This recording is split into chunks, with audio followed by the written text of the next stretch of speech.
Oh, perfect. All right. Hi, everyone. On behalf of the Health Law Society, I would like to thank you for joining us today for our Careers in Health Law panel. We have three very accomplished Albany alumni who took time out of their busy schedules to speak with us today and shed some light on some of the various careers in the field of health law.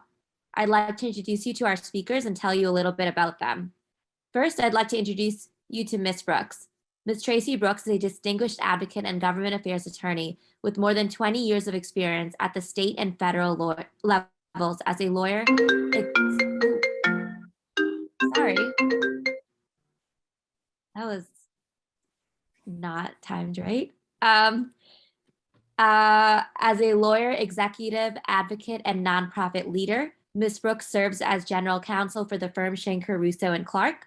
She has worked with clients and constituents on a range of issues from healthcare to economic development, marijuana issues, from racing and wagering, union matters, business interests, and local government to nonprofit governance and compliance. Ms. Brooks leads the firm's healthcare practice and has extensive knowledge of the state's healthcare laws and regulations. She also has extensive experience in healthcare reimbursement issues, including Medicaid. Her work in the regulatory sphere involves creative and innovative solutions to modernize and improve the delivery of healthcare. For almost a decade, Ms. Brooks was the president and CEO of Planned Parenthood and Family Planning Advocates of New York State. Her work with these nonprofit statewide organizations was dedicated to protecting and expanding access to a full range of reproductive health services.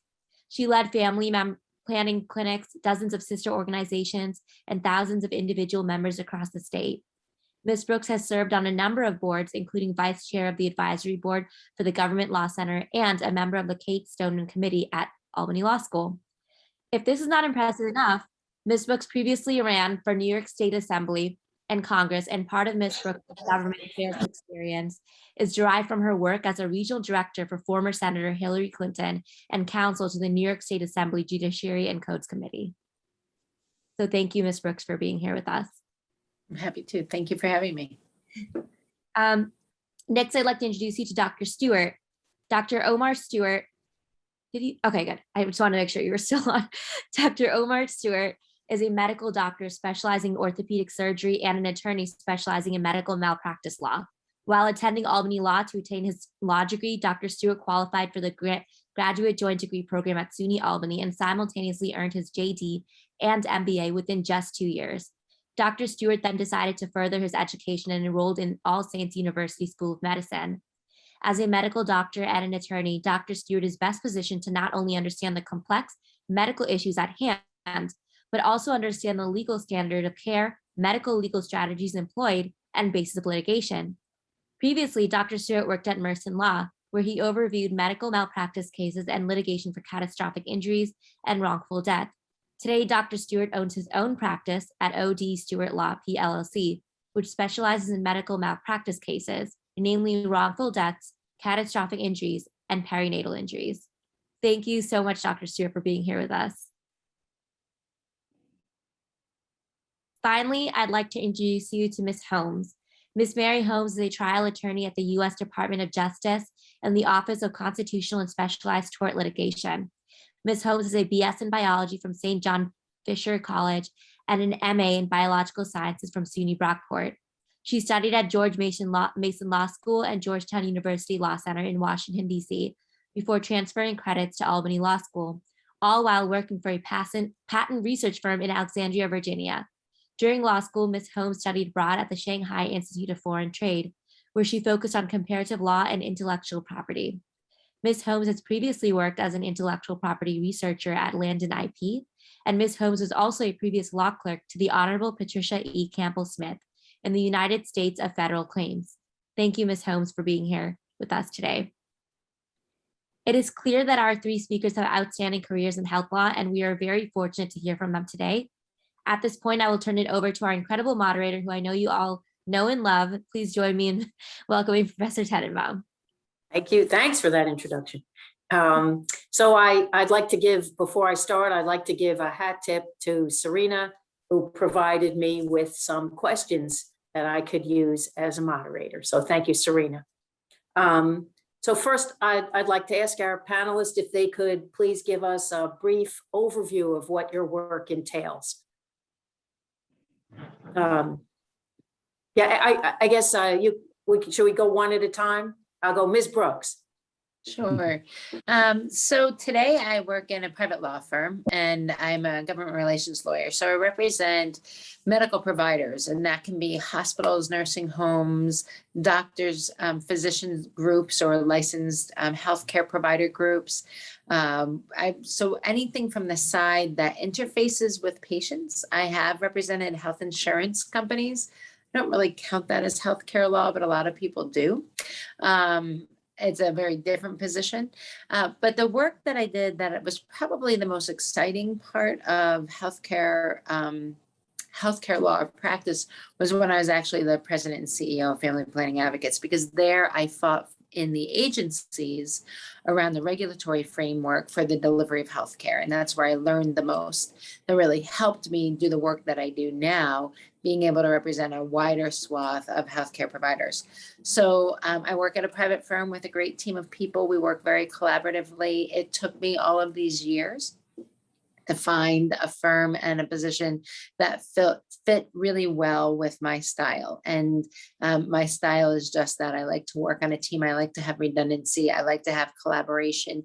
It is not what you find in every firm, but I actually joined a firm of friends, people who I grew up in this industry with. And we sort of just all reached the same level at the same time. And so what I would tell you is, what is my overall day? I get to come to work and talk to my friends all day about issues that I love to discuss, which is how to make the delivery of healthcare much more appropriate, easy, comprehensive, and helpful to patients, at the same time as we ensure that those who are the specialists and the experts, the medical providers and licensed medical staffing, are the ones who are rewarded and given the opportunity to practice to the best of their ability for our patients. So that's what I fight for every day. Can I ask you who do you represent? In other words, who pays the bills? In other words, how do you get to do that?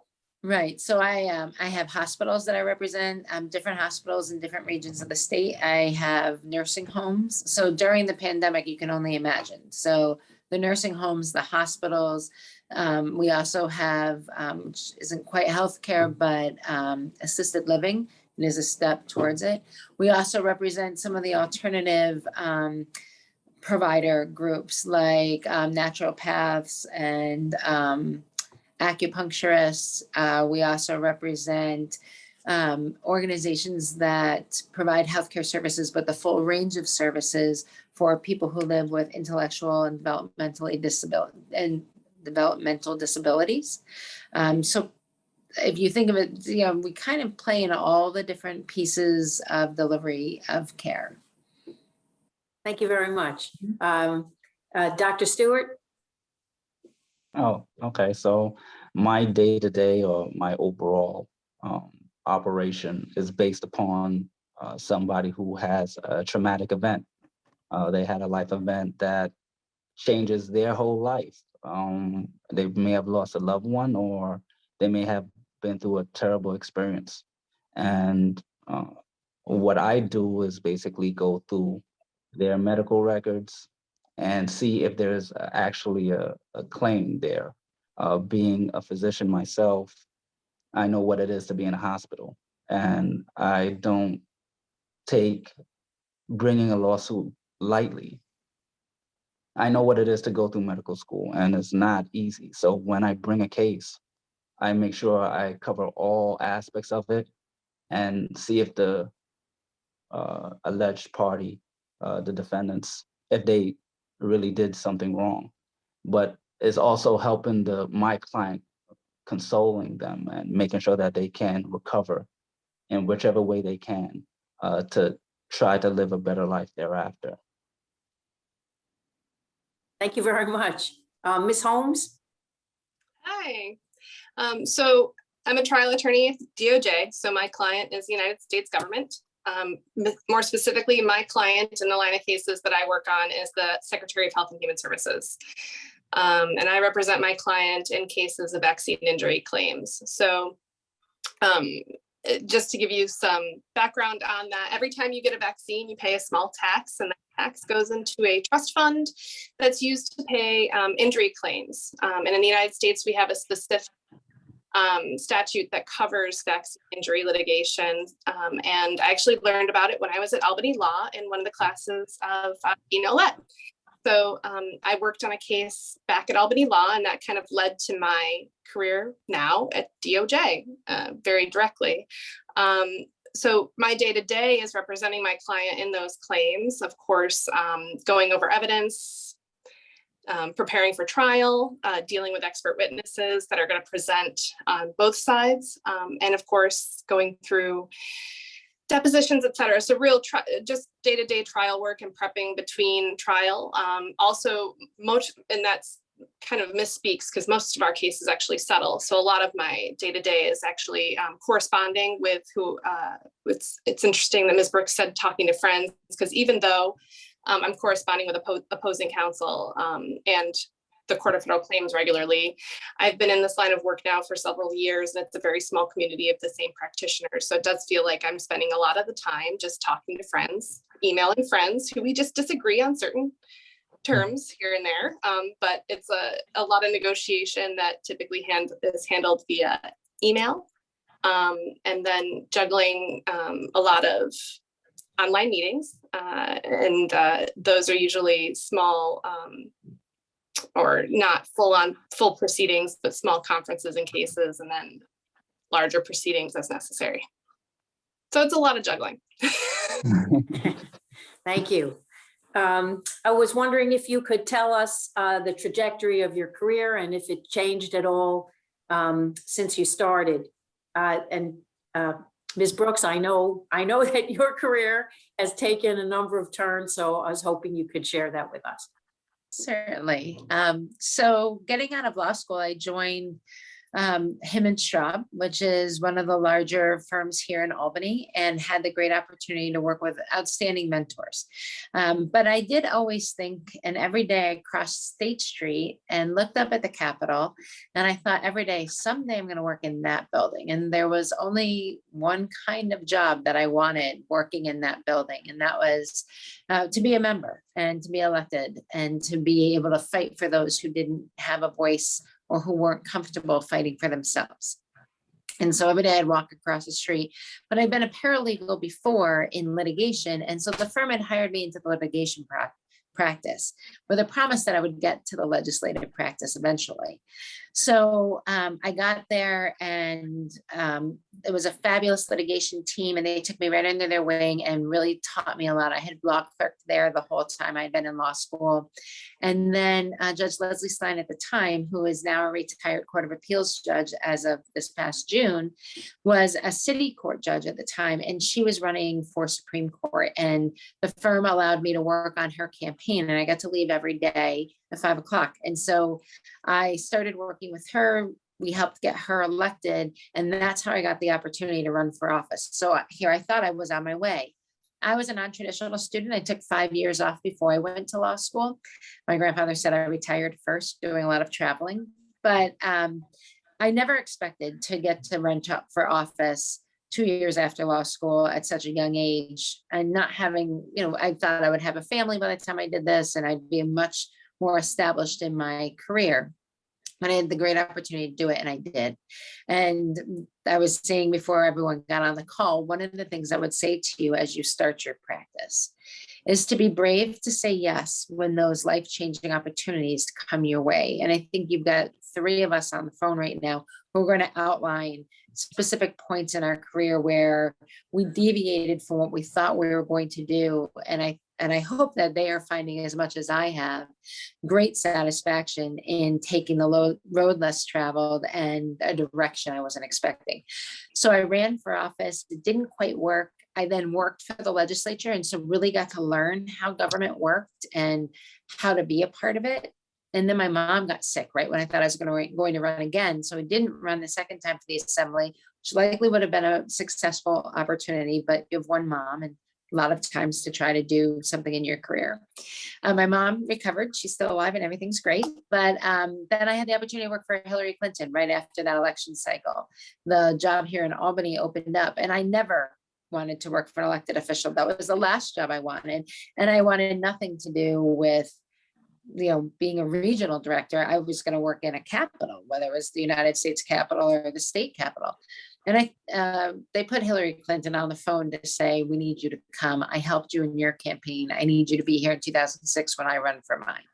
And you can't really say no to Hillary Clinton, whether you like her or you don't like her. She is an impressive person and extraordinarily wise and smart and an outstanding mentor. And so I took that opportunity and then did that for a number of years. And that was probably the job that I learned the most about how government actually worked, federal, state, and local government together to make our communities better and safer and stronger and inclusive. And so I was a part of that, and then had the opportunity to run for Congress.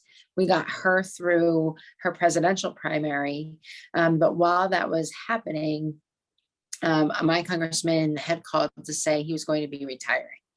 And so I spoke with the senator at the time and asked her if I could run. And she said, as long as you take care of the politics of it all and help me get through my primary, sure, go ahead and run. And that was back when our primaries were back in September.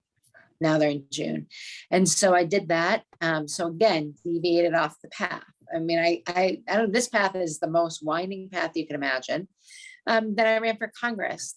One of the two jobs that I wanted from Albany, Congress, or when I lost that, the head of Family Planning Advocates, which was the advocacy arm for Planned Parenthood. And that person, she was my mentor as well. And she retired while I was running for Congress. So here I was getting the opportunity to apply for the two jobs I thought were going to be the career jobs I was going to have. And so I remember going into that interview thinking, oh my gosh, if I don't get this, this will be a huge failure of a year, because these were jobs I thought I wasn't going to even try for until I was much older. So again, I got that wonderful opportunity, and I did land that position. And when I got there, women's reproductive health care was about the most obscure policy issue you could imagine. But within 6 months, that all changed because Barack Obama became the president, and we started fighting for healthcare reform. And now Roe versus Wade is as controversial as it's been since the 60s.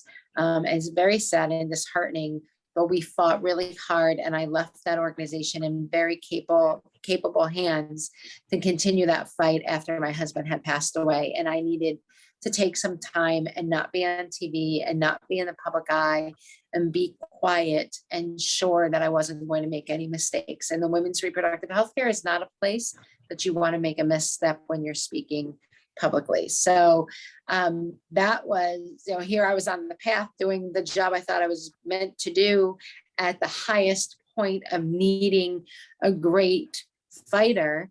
And my personal life then took a weird step. And so I needed to do what was smart and right for me and for the organization. And I joined a private law firm and went back to one of the firms I had been a paralegal at before I went to law school. And they were people who had really supported me through my campaign and supported me through this experience. And while I was there, I contracted cancer twice. And took care of that. And when I came out of all of that grief, and I call myself a cancer finisher now, and cancer, it was time to step out from behind. I was hiding, sort of tucked in behind the lead partner at that firm. And it was time for me to step back out and have my face back out in public and be the advocate and the loud voice on behalf of healthcare providers. And so that's when I, 3 years after that, joined this firm I'm with now, my firm of friends. We represent the gamut of folks, but I lead the healthcare practice over here. So nowhere near a straight path. There will be a million opportunities for you to reinvent yourself, learn more about the law, and share your knowledge with folks who didn't have the privilege that we've all had of going to law school. Sorry, that was a little long. No, thank you so much.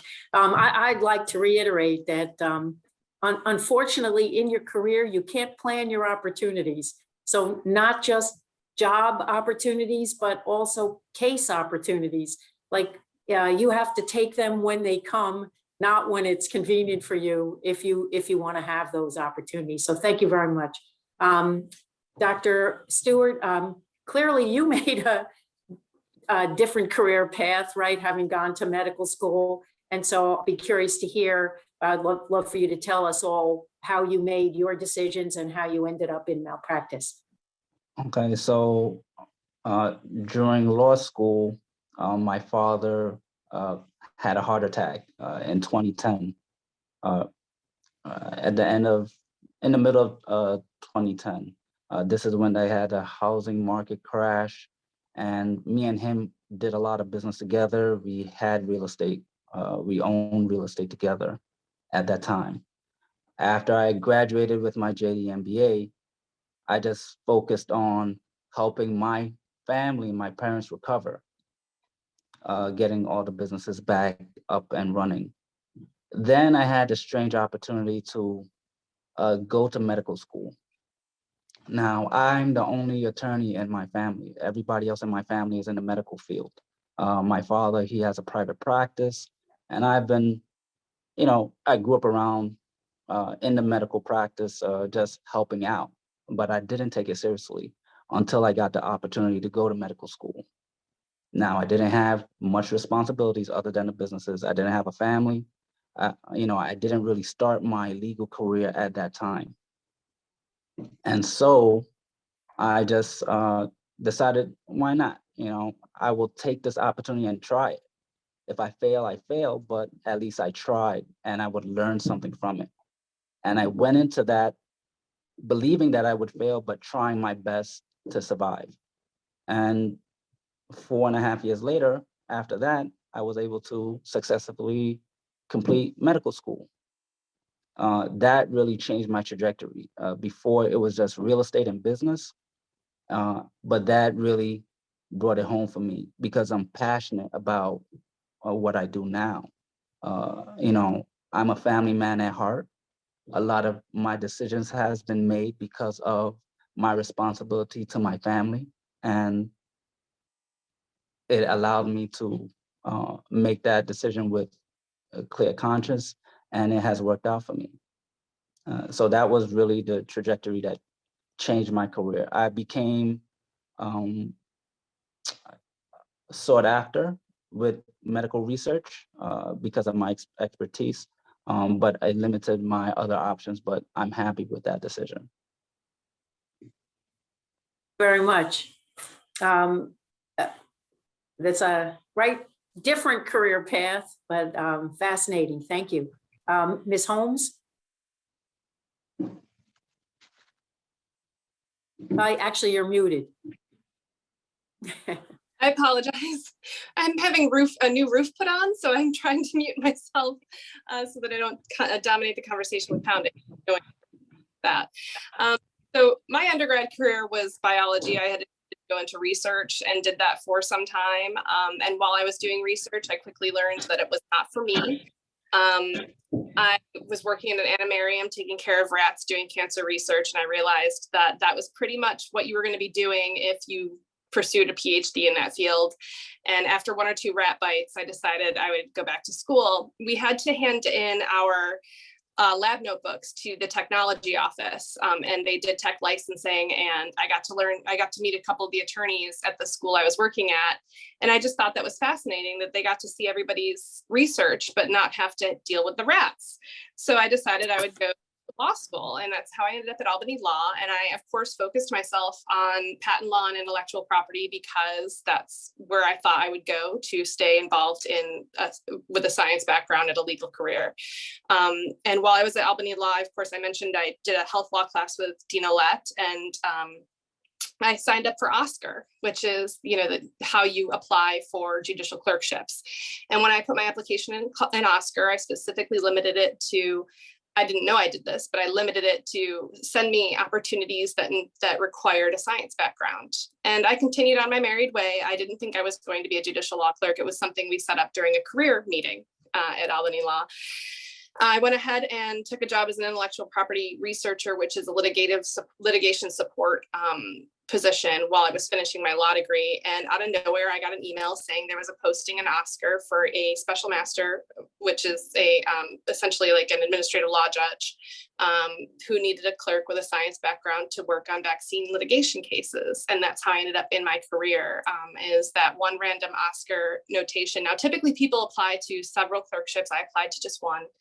And, you know, went to the interview and let my advisor at Albany Law know, Professor Brescia know that I was going to the interview.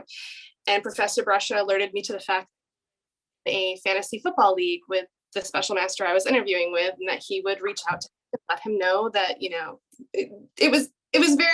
it just fell together. It was a very small world to be in DC interviewing with somebody who knew one of my professors from law school, tangentially through a social acquaintance. And while I was, in Professor Brescia's class, we made this video that ended up on YouTube about the rule of perpetuities. And that ended up being part of my interview for the judge, because you're interviewed by their clerks, and their clerks found it online and thought it was hilarious. And so long story short, you never know when opportunities are going to come your way, or what will help you along, what relationships will help you along the way. And then I ended up clerking for the chief judge of the court at the time, because her story was very similar. She was an engineer, and she went to go work in biomedical engineering, and she was working with rats, and she hated rats. And she ended up going back to school to become a lawyer, and she was fascinated that we had the same background. So you never know what twists and turns will occur. And it feels like it all happened very quickly, and it's almost been 10 years since I graduated, and it's gone very quickly, but that's how it all started. Well, thank you. Thank you for giving us a really good idea of how serendipity plays such a role in your career. So what do you see as a major issue in the field of law today, especially health law? And Ms. Brooks, we'll start with you. So for me, on the delivery side of the world, I think that as the payer world, so the insurance world, continues to shift and adjust, and we start trying to figure out how to really effectively utilize the amount of money we have in the healthcare system to encourage better outcomes in various areas of the delivery system, those regulations, those changes, those new models are going to be what I'm going to be working on. I know that, there are a lot of insurance companies that are concerned about what the world is going to look like and will they have a role. So there's a lot of thinking going on in the insurance company world about how they can take their expertise to be part of the conversation and to be part of what the development of the new healthcare delivery system in the country will look like, whether it's in 5 years or a decade. So I think a lot of that, it's a really exciting time to be working in healthcare law, because I think there's going to be a lot of change. I think the pandemic brought the realization that New York State's regulations are that our medical system is extraordinarily siloed. I watch the governor every day. I'm not sure if you watch the governor every day, but it was funny to watch his realization. Like, he thought we had a healthcare system and that the hospitals all talk to each other. Somehow government totally missed that hospitals are competitors to one another. They are hospitals and public service, but they are businesses, and they compete for expertise. They compete for providers. They compete for equipment. They compete directly head to head. He wanted them to start sharing and working together.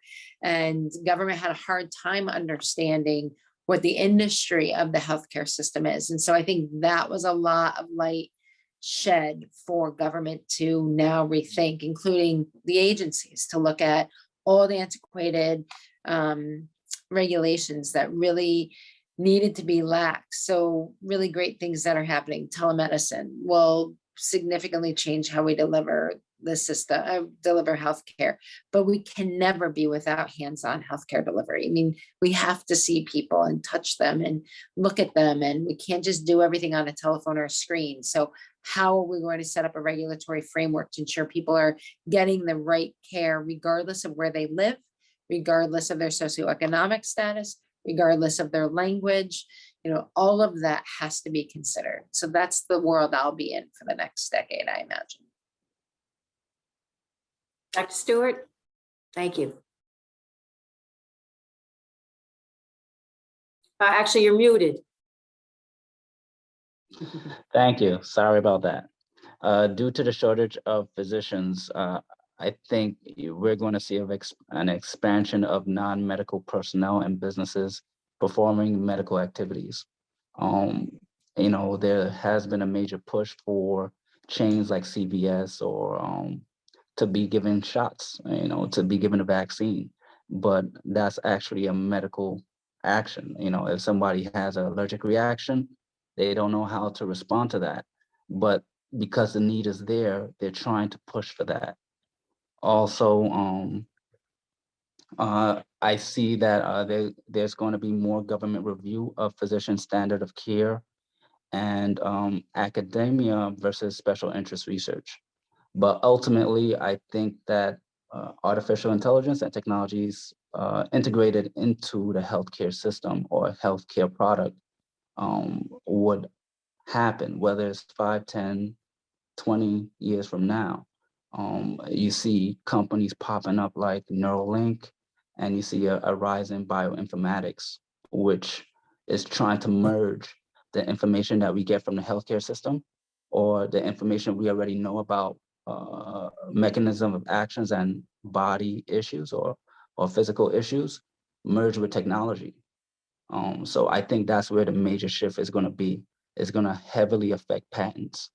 If you have clothing that could tell you what's going wrong with you or what's your medical condition, what you have to look out for, and is integrated into your everyday life, into technology that you can see from anywhere, is going to play a major role within the next couple of years. Thank you so much. Ms. Holmes. So an emerging issue, at least in my perspective, is of course new vaccines. And I think that's going to be not just for the COVID vaccine, but now that we've seen this new technology used to create a vaccine so quickly, I do think that we'll see some breakthroughs. I mean, we already have. I don't think it's necessarily this technology, but we've finally seen a malaria vaccine come through in Africa. And I think that we'll see a lot more of this quickly developed large scale health initiatives. As for me, how that affects me, eventually these new vaccines will get added to the vaccine injury table, which is maintained by the United States government through the CDC and HHS, and that will become a case that falls under the statute I work in. But to me, that's what I've been keeping my eye on. But I think in the greater scheme of things, that technology that the mRNA technology they've used for that vaccine, I think we'll see applications similar to that, creating more high throughput and faster development of new technology. Professor Thank you. Tanimam, if you don't mind, if I just jump in one more time Oh, no, to please. piggyback on what Dr. Stewart talked about with AI. Another big area that we're currently negotiating today is all of the privacy right laws. And a lot of healthcare is missing the fact that this is going to affect them. So not only AI, but just the basic apps that, so for instance, visiting nurses are using iPads now. So they go into somebody's home, they use an iPad, there's an app on the iPad, and the app creator owner, the company that is the app, is collecting data that neither the visiting nurses nor the patient are paying attention or caring about, right? But they're collecting all this data, and they have this other contract with, say, the disability or workers' comp. And they find out that the visiting nurse went and the person wasn't at their home. So now they shoot over through the contract and say, oh, that person wasn't at their home, so they must not really be, they don't need the disability or the workers' comp, like something's going on and we've got fraud, although no one's paid attention to what the patient's medical provider appointments were. The visiting nurse may have gotten there late and missed the person, or showed up unexpectedly and what have you. And so they're collecting data that's being shared when the two people interfacing on the app had no idea somebody else was collecting that data. Privacy bills are popping up all across the nation. and they are trying to cast these humongous nets around everybody because everybody's using technology, but it's happening in industries that you can't have a blanket piece of legislation. So I think privacy rights are going to be right up there in healthcare, and another place that you really have to think broadly, so that all of that AI that Dr. Stewart was talking about is going to have all those privacy implications to it as well.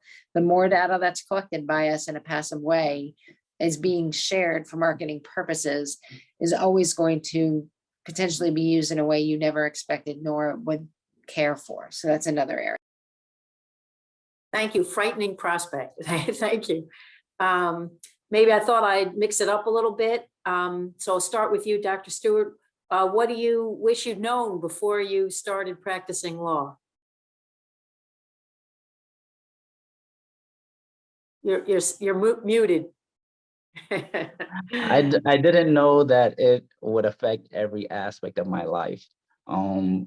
There's nothing that I wish I knew beforehand. I just jumped in, and sometimes you go with the flow and you just try to adapt to the situation. Other times you may have a little bit of foresight and see what's coming down the road. Law and medicine are traditional areas of traditional careers. So I did undergrad in computer science, and it was very fast paced. You may know something today, you may be at the top of your game, and then within a month, you're totally out of the loop. With law and medicine, they have a huge history, and it's a progression. You could keep track of the progression, and you can see where it's trending to. It's not too fast that you can't catch up. It's just right where you could take advantage of what you see coming down the road.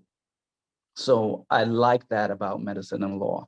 And then they have the Latin history to it, the aspects of it, where it affects every part of your life. Having a baby, the things that go into having a baby is a miracle. It's so complex, but you realize, that these things is standard, is happens with every birth, but is a miracle nonetheless. With law, there's so many ways you can see it and interpret it, but the law, how it progresses, you could track it, and that's what I like about both law and medicine. Thank you. I don't think I've ever thought about law with childbirth, but a new way to think. And maybe we needed someone who was a doctor, lawyer to bring up that analogy, but that makes a lot of sense. Thank you. Ms. Holmes? What do I wish I knew before I started practicing law? Before practicing law, I was already very much a type A type of person because of being a biology student and being in the natural sciences and working in a lab. And I think a lot of those characteristics of organization and preparedness really played into me becoming a lawyer and actually eventually into me wanting to be a trial attorney. So one of those things that I guess I wish I was more cognizant of or more aware of is how those skills of being prepared and time management really are helpful the more that you nurture them. And even if you're already good at it, you're good at it doing what you're doing, but you can always get better and grow as far as handling more and more tasks. But at that said, something that I did before practicing law that I look back and I'm very grateful I did was travel. I traveled in law school.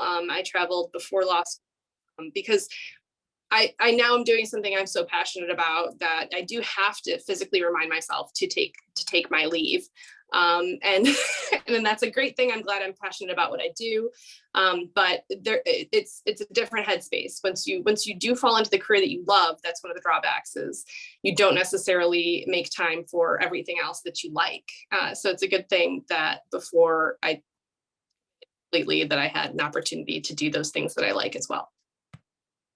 Thank you. Yeah, work-life balance, right? A little bit. Keep that in mind. Thank you. Ms. Brooks? So I would tell you, work-life balance is not part of our profession. Certainly not the path that I took. And I'm okay with that. And I chose it openly, open-eyed and knowingly that was never going to be. I have a career also like Ms. Holmes that I love and am extraordinarily passionate about. And it is much of my life and many of my friends outside of work to do what I do. What do I wish that I knew? I was a paralegal first, so I knew what I wanted to make sure. I worked with pregnant and parenting teenagers before I went to law school, and it was about policy around them that put me into the law rather than human services. And so I went and became a paralegal to make sure I wanted to make that change of lifestyle that being an attorney was going to provide. And I saw right up. Just like Professor Tenenbaum said, you take cases when cases come.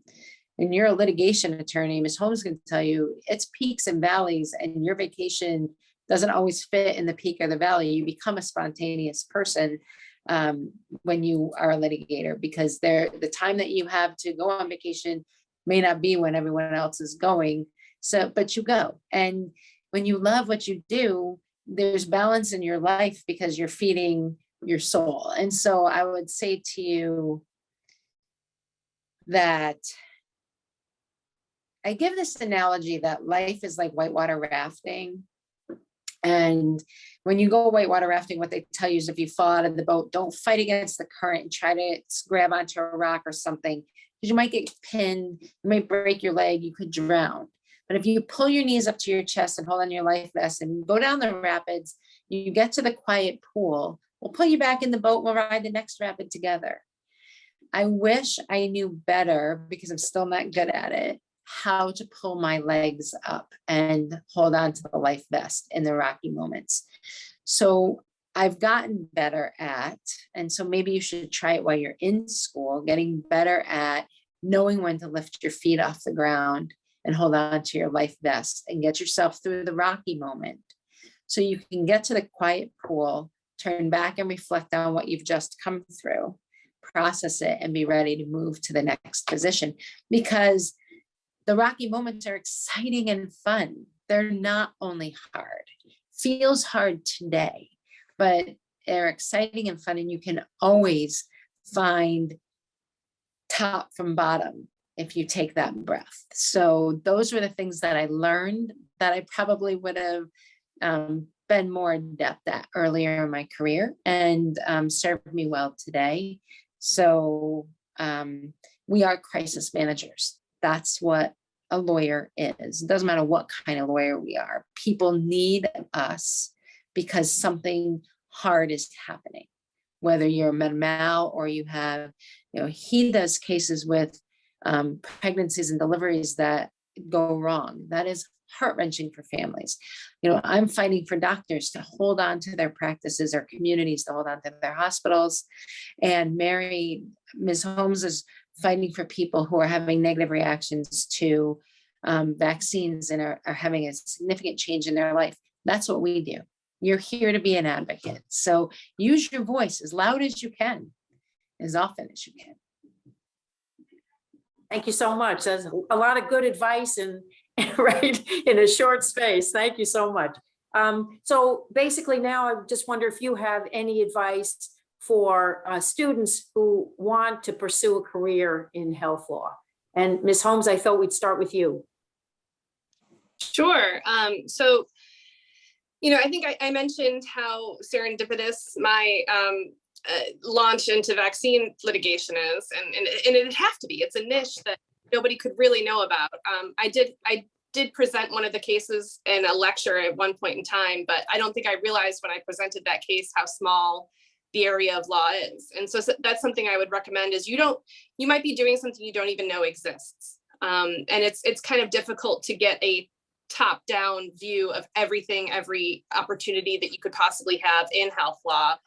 There's really no way to know until you start poking around and networking. So although I didn't mention it earlier, one of those skills that you do need to work on and have, and I wish I knew before I went to law school, is networking and talking to people and staying in touch with people and building relationships. I think that's really the way that you advance your career, and not just advance your career, but just learn about what opportunities are out there. So if health law is something you want to do, by all means, intern, meet people, ask people to have coffee. I happen to know for a fact that most federal judges, if you say you're an interested law student and you would love to get a cup of coffee with them or meet with them or talk with them, there isn't anybody I've run into that wouldn't accept an invitation like that. And most of the people, especially, and I feel like I'm speaking for a bunch of federal attorneys in DC, but whenever we get a student reaching out to us, and most of the people I've worked with, whenever a random student reaches out to them,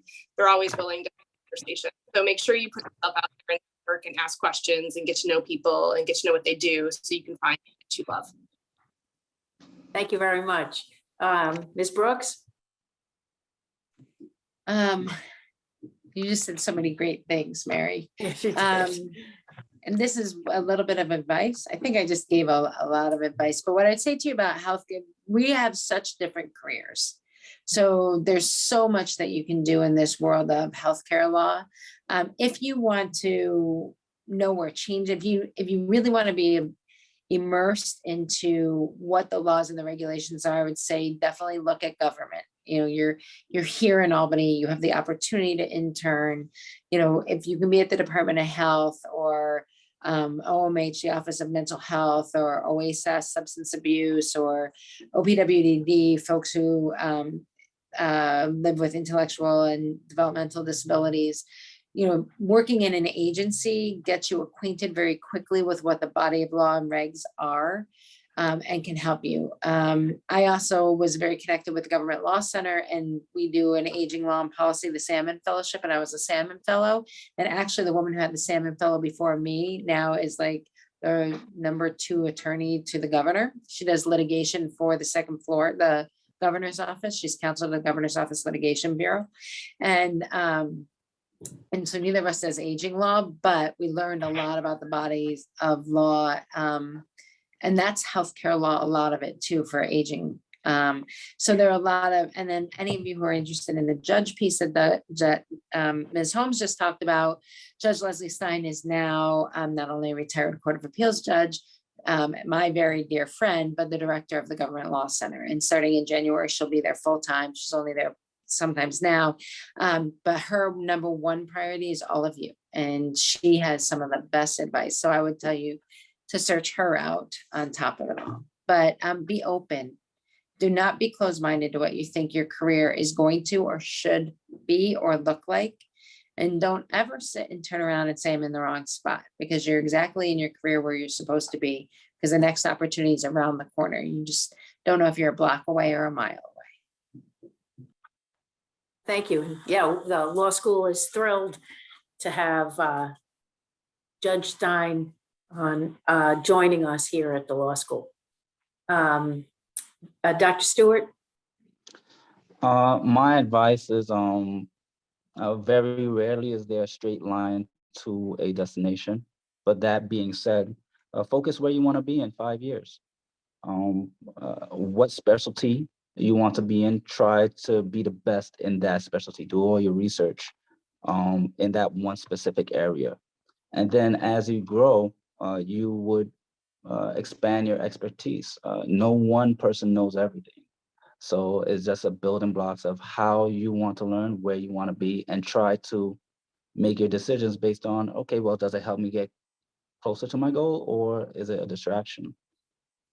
And then exposure is education. Sometimes you may not know what you're doing. You may not even know that you're doing the wrong thing, but just being in the right vicinity or around the right people, you can learn a lot. Just being a fly on the wall, just being present. So always show up. And the last advice is that the practice of law is very different from school academia. You may learn the law, but when you get to court, they may have other things that play a role. The interpretation may be different. The judge may not see it the way you see it. And networking and knowing how to deal with people, having that personality, that's also going to play a factor. knowing how to play on the team, knowing how to be cordial and competitive and professional without being rude. You can have very different views from your adversary, but still give them that respect and try your best to work things out if you can. Thank you. Great advice. So are there any, if now we're looking at you as individuals who might be hiring. So the students would like to know if there's any particular skill that you look for when you're deciding whether or not to hire a student for a job. Ms. Brooks? Sure. So in the kind of law that we do, it depends what you want to do in our type of law firm. So if you want to do what I do, you don't come to a law firm first. Some people do, they can make a career, but it is a lot harder. You go to government first, you learn government, and then you learn an area of expertise, because then, how do you attract clients? It's because people in that area get used to working with you and know your reputation and know who you are and rely on you. And that's an easier way to go into a private firm. You can start in the private firm as an associate, and then you learn it from the outside. You eventually will probably find your way into government, even if into government means the comptroller's office or the attorney general's office or one of the agencies. It's understanding and knowing an area of the law. I'm a generalist. I don't only do healthcare work. I learn as I go. So it's not like you have to know everything about everyone. But and in government relations practice, a lot of it is not only what do you know, but then also what are your relationships? So who do you know? And how many phone calls are you away from being able to close a gap? So if you can be 3 phone calls away, that's probably good coming out of law school. We hope that we are always 1 phone call away, but I've been doing this for 22 years. So you have to be self-directed. You have to have that thing that nobody can teach you, which is how to be focused, but not take yourself overly seriously. You need to be personable in my field, but you need to be extraordinarily smart, and you need to be comfortable in your skin. An advocate does not always find a simple ear on the other side. So there's a sense of self that you should bring to your practice as well. But I would say, it's hard to jump right into a law firm doing government relations law with no background in government. Oh, thank you. Dr. Stewart? Okay, I would say for me, my view would be volunteering. Volunteering in any aspect, volunteering in a medical or caretaking capacity in EMS, and volunteering in the hospital, practical experiences. If you volunteer in a law firm and you become so valuable that they can't afford to lose you, that's good.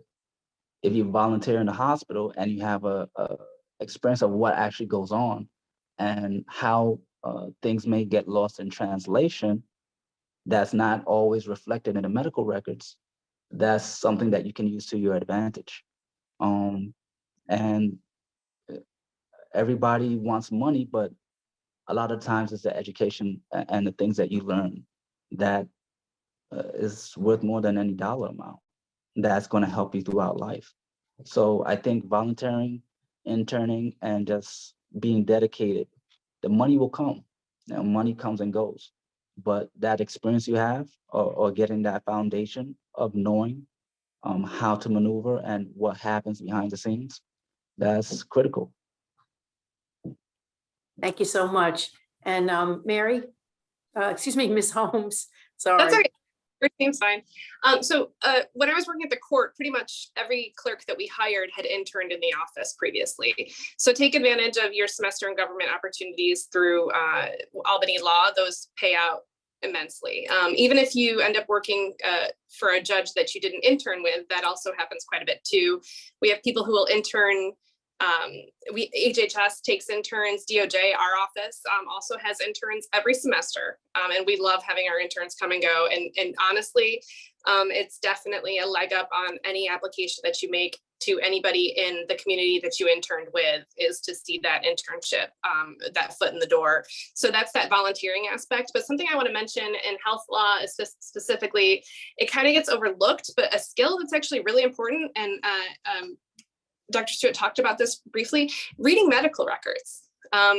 Depending on what you want to do, the skill of reading medical records and understanding medical records is actually very important. So I have to be honest, I'm not sure how you gain that. There's probably plenty of opportunities, EMSing, et cetera, who has that. Those are very time consuming things. But to the extent that there's any courses you can take on understanding medical records, that's actually very important for a lot of litigation and across the board. Thank you. No, I'll add that I had a student who was a fellow at the Aldermarch Bioethics Institute at Albany Medical Center. And she actually got her entree into health law because people wanted to hire her because she could read medical records. So yeah, very important. I think we're running out of time. I just want to say, by the way, that students are leaving because they have class.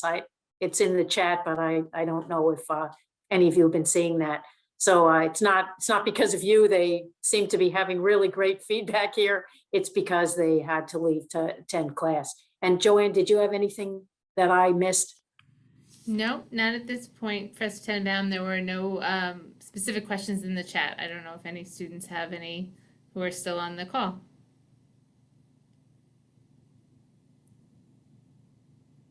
Ms. Brooks, do you think I could ask you a question about, I guess, sort of like the overarching climate with abortion? My question is whether you think it's possible to have a piece of national legislation be passed that would ensure the right to safe abortions for all women in the US, or if you think that with the current climate right now, that's sort of not feasible.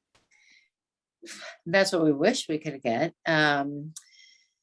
It's just so very disappointing what's happening in the country. And I'm sorry for anyone who doesn't share. I'm sure there are people on this call who don't have the same perspective that I have on it, but it would have been something that we probably could have done right off the rip. But a lot of political capital is being used before the midterms to help us work our way through this pandemic and through the economic crisis in the country. And so unfortunately, women's reproductive health care is being pushed to a back burner. I think people need to be loud. The vacuum of the opposite perspective is louder because those who are standing in the stead of you and I who agree don't talk about it, because right now it is an opportunity in most areas, but it's becoming less and less available. There are less and less providers in New York State.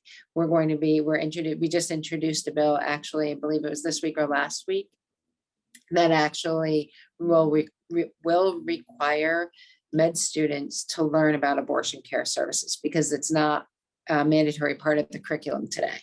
And I think more people who understand what the various types of procedures are, needs are for women and families, the less we're going to have people be able to say that, this is not a medical decision and not a medical procedure. So a lot of education needs to happen. A lot of us never stopped fighting for this since the 60s, but a lot of folks didn't engage because they were sure it was always going to be there. And what's really exciting is the folks who thought it was always going to be there are very angry and are very loud. But we can't let this drumbeat at all soften. And to be able to control our careers, we need to be able to choose when and whether we're going to be parents.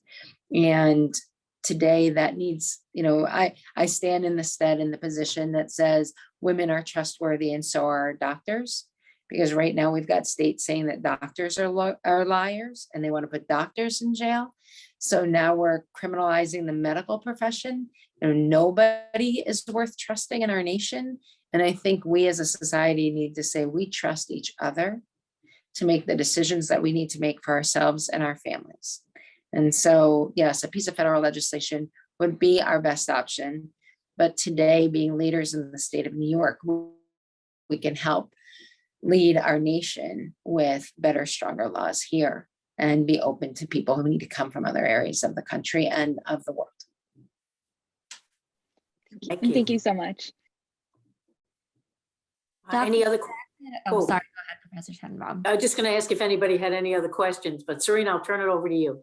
I just had a question for Dr. Stewart. So I know you mentioned that there's like a recent shortage of providers, and obviously what lawyers can do within their capacity is very limited. My first thought is like representation of them in the litigation field. But is there other routes that lawyers can take to directly help providers in regards to this shortage?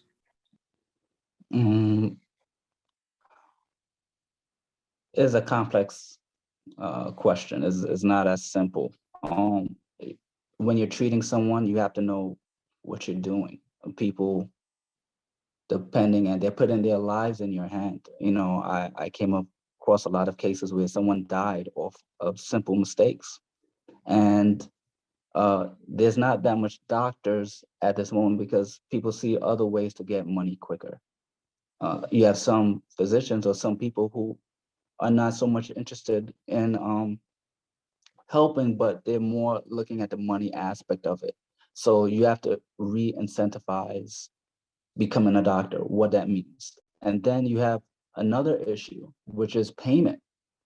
A lot of doctors who have private practice are not able to survive because insurance takes a huge portion of their payment and tells them, hey, look, I know I owe you 100%, but I'm only going to pay you 30%, and you have to sign this and agree to this and relinquish the other 70% in order for me to give you payment. And this is after months of waiting for claims to be approved.